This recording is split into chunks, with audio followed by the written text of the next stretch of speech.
Assalamualaikum warahmatullahi wabarakatuh. Perkenalkan, nama saya Alfian Reski Sulistyo dari Prodi Teknik Informatika angkatan tahun 2017. Di sini saya akan mempresentasikan hasil kerja praktek saya, yaitu analisis modul penerimaan dan penjualan pada aplikasi Agriculture Supply Chain Management. Langsung saja. Yang pertama, latar belakang.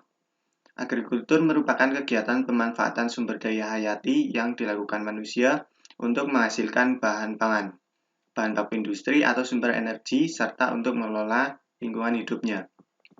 Kegiatan pemanfaatan sumber daya hayati yang termasuk dalam pertanian biasa dipahami orang sebagai budidaya tanaman atau bercocok tanam crop cultivation.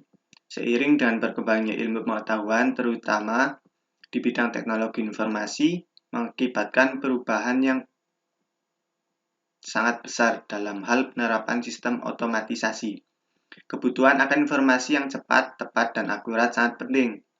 Berbagai pasar, khususnya pertanian, berusaha mengembangkan usahanya dengan melakukan banyak perubahan dan memanfaatkan teknologi yang canggih seperti komputer sebagai pengganti tenaga kerja manusia, di mana komputer tersebut dapat menunjang pasar pertanian dalam mengambil keputusan yang didukung oleh komponen penting dari teknologi informasi, yaitu yang sering disebut dengan database atau basis data.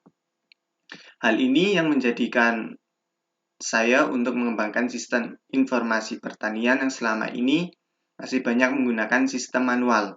Kemudian, saya membuat sistem informasi yang harapannya bisa membantu menyelesaikan permasalahan yang ada di pasar, khususnya dalam hal penerimaan dan penjualan. Untuk itu, saya mengambil judul Analisis Modul Penerimaan dan Penjualan pada Aplikasi Agriculture Supply Chain Management. Yang kedua, analisis kebutuhan informasi. Untuk melakukan analisis kebutuhan informasi, yaitu dengan cara melakukan survei terhadap kondisi petani, karyawan, dan pelanggan saat ini. Hal ini dimaksudkan agar dapat mengatasi ketidaksesuaian antara aplikasi yang dirancang dengan kebutuhan pengguna atau user. Data-data di atas berfungsi untuk mengetahui informasi antara lain. Yang pertama, pengolahan data barang atau agriculture, data petani atau penjual, data moderator, dan data pelanggan atau customer. Yang kedua, mencari data barang, pelanggan, dan petani. Yang ketiga, aplikasi dapat menghandle data penerimaan. Yang keempat, aplikasi dapat menghandle data transaksi penjualan. Yang kelima, aplikasi dapat menghandle data transaksi pembelian. Yang keenam, aplikasi dapat menghasilkan laporan hasil transaksi. Yang ketujuh, menghasilkan laporan data barang, petani, dan pelanggan. Yang kedelapan, aplikasi dapat mencetak nota. Yang ketiga, kita harus melakukan proses analisis detail yang sedang berjalan, yaitu yang sedang berjalan saat ini atau secara manual. Yang pertama yaitu penjual mengirim produk agrikultur ke karyawan, selanjutnya karyawan menerima barang yang masuk secara manual. Yang kedua, karyawan mencatat data barang masuk secara manual. Yang ketiga, karyawan menyimpan barang ke gudang. Yang keempat, karyawan menawarkan barang secara langsung ke customer atau retail. Yang kelima, karyawan menawarkan barang yang tersedia dan daftar harga masing-masing jenis barang atau produk agriculture. Yang keenam, customer menentukan jenis pembelian, partai besar atau partai kecil. Yang ketujuh, customer memilih jenis barang yang diinginkan, kemudian konfirmasi ke karyawan. Yang kedelapan, karyawan mencatat data customer secara manual. Selanjutnya, karyawan mencatat daftar pesanan barang secara manual. Kemudian, karyawan membuatkan nota pembayaran dan memberikan kepada customer jumlah tagihan yang harus dibayar. Yang terakhir, customer melakukan pembayaran biaya pembelian kepada karyawan. Selanjutnya, kita melakukan analisis terhadap proses sistem yang diusulkan. Pertama, moderator, penjual, dan customer melakukan pendaftaran. Yang kedua, moderator, penjual, dan customer login ke sistem. Yang ketiga, penjual mengisi data stok, harga, jumlah, dan jenis barang melalui form jual untuk ditawarkan melalui sistem. Selanjutnya, customer melakukan belanja sesuai keinginan melalui sistem. Kemudian customer melakukan check out daftar belanja. Kemudian penjual mendapat informasi pesanan. Lalu customer membayar total tagihan belanja. Selanjutnya, customer mengirim bukti pembayaran ke penjual melalui sistem. Selanjutnya, penjual melakukan konfirmasi pembayaran. Yang terakhir, moderator mengelola laporan data transaksi, barang, dan user. Yang kelima, kita akan melakukan pemodelan dan perancangan sistem.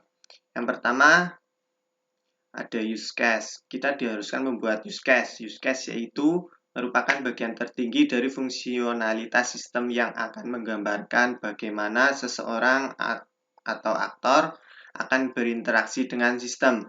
Yang kedua, kita diharuskan membuat activity diagram, yaitu merupakan bagian dari penggambaran sistem secara fungsional menjelaskan proses-proses logika atau fungsi yang terimplementasi oleh kode program. Yang ketiga, kita diharuskan membuat sequence diagram, gambaran secara detail urutan proses yang dilakukan sistem untuk mencapai use case.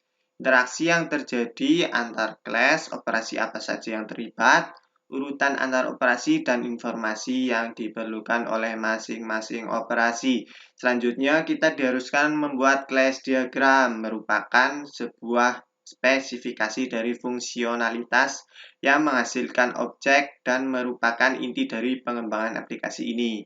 Yang terakhir, kita membuat entity relation diagram atau yang sering disebut dengan ERD, merupakan model data berupa notasi grafis dalam pemodelan data konseptual yang menggambarkan hubungan antara penyimpan.